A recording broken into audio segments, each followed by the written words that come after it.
वैदिक संस्कृति भारतीय सभ्यता की एक महत्वपूर्ण धारा है जो हजारों साल पुरानी है। इस संस्कृति का मूल वेदों में पाया जाता है, जो संस्कृत भाषा में लिखे गए प्राचीन धार्मिक ग्रंथ हैं। वेदों को 4 भागों में विभाजित किया गया है: ऋग्वेद, यजुर्वेद, सामवेद और अथर्ववेद। वेदों का महत्व। वेदों को भारतीय सभ्यता के सर्वोत्तम ज्ञान का स्रोत माना जाता है। इन्हें देवताओं से प्राप्त ज्ञान के रूप में प्रस्तुत किया जाता है। इनका संबंध न केवल धार्मिक आस्थाओं से है, बल्कि जीवन के विभिन्न पहलुओं जैसे समाज, राजनीति, विज्ञान और दर्शन से भी जुड़ा हुआ है। वैदिक समाज की विशेषताएं। धर्म और पूजा। वेदों में विशेष रूप से यज्ञों और धार्मिक अनुष्ठानों का उल्लेख मिलता है। पुरोहितों और ब्राह्मणों की प्रमुख भूमिका थी। सामाजिक व्यवस्था। वैदिक समाज में जाति व्यवस्था की शुरुआत हुई थी, जो धीरे धीरे विभाजित हुई।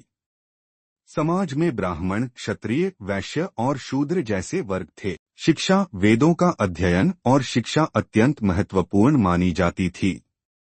गुरु शिष्य परंपरा के तहत शिष्यों को वेदों का ज्ञान दिया जाता था। स्थानीय शासन। शुरुआती वैदिक काल में जनपदों और गोत्रों की व्यवस्था थी, लेकिन समय के साथ राजाओं और साम्राज्य की व्यवस्था भी विकसित हुई। वैदिक साहित्य। वैदिक साहित्य में मुख्य रूप से समितियां, ब्राह्मण ग्रंथ, आरण्यक और उपनिषद आते हैं।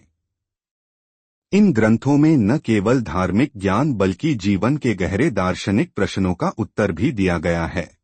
वैदिक काल की संस्कृति। वैदिक काल में कृषि, पशुपालन और व्यापार का प्रमुख स्थान था। लोग प्राकृतिक संसाधनों का आदान प्रदान करते थे और जीवन को सरल तथा प्राकृतिक तरीके से जीने का प्रयास करते थे। वैदिक काल का प्रभाव। वैदिक संस्कृति का प्रभाव आज भी भारतीय समाज में देखा जा सकता है, चाहे वह धार्मिक आस्थाएं हों, जीवन की परंपराएं हों या साहित्य और संगीत का विकास हो। वेदों की शिक्षाएं आज भी हमारे समाज में महत्वपूर्ण हैं और यह भारतीय सभ्यता का एक अमूल्य धरोहर है। इस तरह वैदिक संस्कृति न केवल हमारे अतीत का एक महत्वपूर्ण हिस्सा है, बल्कि यह हमारे वर्तमान और भविष्य को भी प्रभावित करती है।